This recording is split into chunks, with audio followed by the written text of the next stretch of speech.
대한민국 사회 곳곳에서 터져나오는 힘들고 어렵다라고 하는 이 고통의 목소리를 제가 더 이상 외면하기가 어려웠습니다. 흔들리는 대한민국을 올바르게 할 수 있다면 저의 작은 힘이라도 지금 보태야 되겠다는 생각을. 입당을 하시면서 당내 여러분들이 무연입성이다 해서 좀 제가 처음 정치에 발을 내딛는 첫 자리입니다. 앞으로 정말 낮은 자세로 제가 함께하고 국정농단을 꺼내시에 도민을 넘어서 법무부 장관 국무총리를 하면서 공범이라는 의혹이 있는데 지난 정부에서 마지막 총리를 지낸 사람으로서 국가적 시련으로 인해서 국민들이 정말 심려를 가지시게 한 점에 대해서는 송구스럽게 생각을 합니다. 다만 그것으로 인해서 함께 일했던 그 모든 일들과 또 공무원들이 함께 적폐라는 이름으로 몰아가는 이런 것은 제가 결코 동의할 수 없다고 생각합니다. 탄핵은 잘못됐다고 생각하시나요? 그 질문에 대해서는 정말 고맙고 감사하게 생각을 합니다. 우리들에게 지금 꼭 필요한 것은 국민 통합이라고 생각합니다. 그런 관점에서 자유한국당이 정말 국민들에게 신뢰를 받고 그리고 국민 통합을 앞장서서 이끌어갈 수 있도록. 김미선입니다. 정치신의 입장식인데요. 아까 저 질문을 못한 분이 또 계시는데 같은 질문을 두 번. 박진감의 근거는 무엇인지 어디서 많이 들어본 얘기 같으네요. 황교안 전 총리는 국민 앞에 반성과 사과부터 하라. 오늘 황교안 전 총리가 자유한국당에 입당했습니다. 입당 회견에서는 지난 박근혜 정부의 국정농단 사태에 대한 그 어떤 책임과 반성도 없었습니다. 박근혜 정부에서 법무장관과 총리라는 최고 요직을 지낸 황 전 총리입니다. 황 전 총리는 총리로서 보좌한 대통령도 통할한 내각도 범죄가 드러나 죗값을 치르고 있다는 사실을 모릅니까? 박근혜 최순실 게이트와 국정농단의 진실을 몰랐다면 황교안 전 총리는 그 무능이 심각합니다. 그 어떤 직도 자격이 없습니다. 반면에 방관하고 부역했다면 지금이라도 그 책임을 져야 마땅합니다.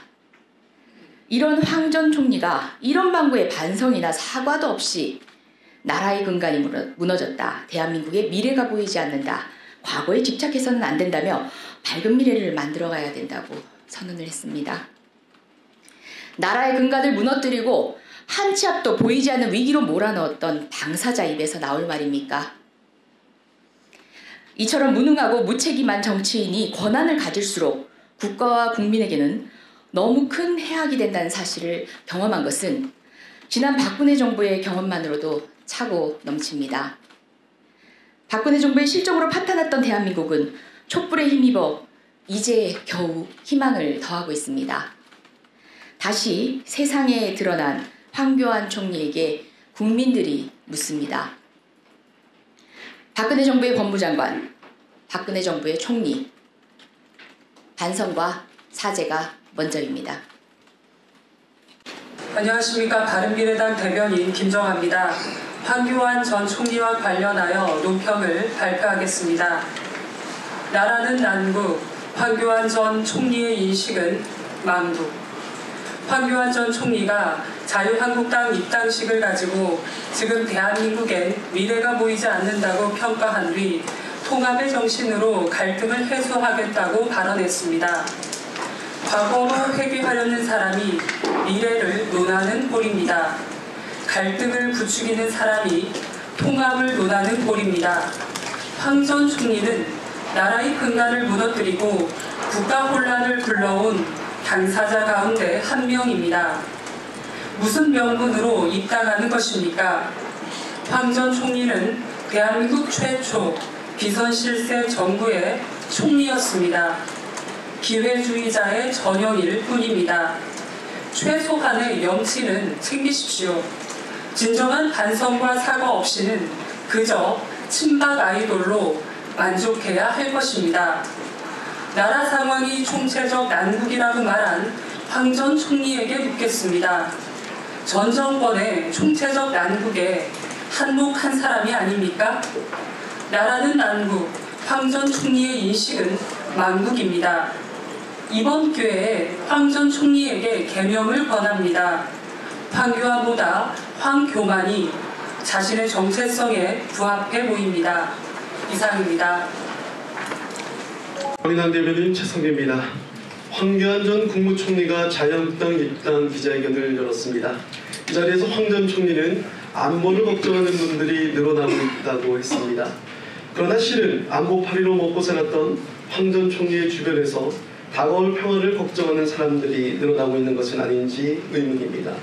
황 전 총리의 이 말은 진정 한반도에 평화가 오고 있다는 반증입니다. 황교안 전 총리의 말처럼 소상공인, 자영업자, 중소기업, 구직자, 청년들까지 누구 하나 살만하다고 하는 사람이 없을 정도로 경제가 어렵습니다. 그렇습니다. 모든 게 다 자유한국당 때문입니다. 황 전 총리는 자유한국당과 그 전신이 9년간 엉망으로 만들어 놓은 경제를 살리려고 발버둥치는 문재인 정부를 조롱하고 있는 것입니다. 경제를 포기했던 박근혜 정부 시절 총리로서 경제에 대해 말하려면 먼저 9개의 반성을 한 후 1개의 정책을 해야 합당할 것입니다. 자유한국당에 쓸만한 재원이 없어 정치인 아나바다 운동을 하는 것은 이해는 가지만 재활용도 한계가 있는 것입니다. 폐기물 관리법에 따르면 적어도 사람의 건강이나 환경에 유해하지 아니하고 안전하며 유용할 때 재활용하는 것입니다. 우리는 지난 이명박근혜 정부 당시 무능하고 무책임한 정치인이 인간에게 얼마나 유해한지 수도 없이 깨달았습니다. 자유한국당은 재활용 승인 요건을 숙지하고 정계에 다시 발을 내딛는 정치인을 심사할 때 참고하기 바랍니다. 논평. 도로 박근혜당의 시원한 답은 해체입니다. 황교안이 박근혜다.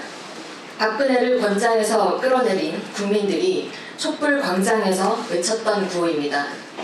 자유한국당이 오늘 자유한국당이 오늘 황교안 전 총리의 입당으로 도로 박근혜당이 되었습니다. 자한당이 사라져야 할 이유가 더 확실해졌습니다. 대한민국을 가장 어둡게 후퇴시켰던 자가 국민 앞에서 희망을 말하다니 참 낯짝도 두껍습니다.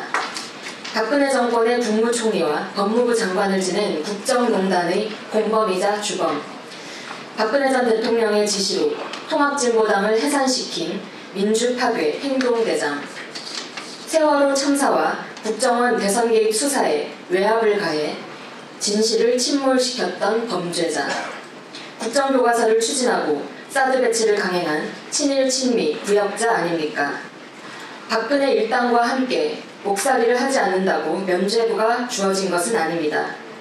황교안 전 총리가 드나들 곳은 국회가 아니라 국정농단, 사법농단 재판장입니다. 자유한국당이 국민에게 드릴 시원한 답은 해체뿐입니다.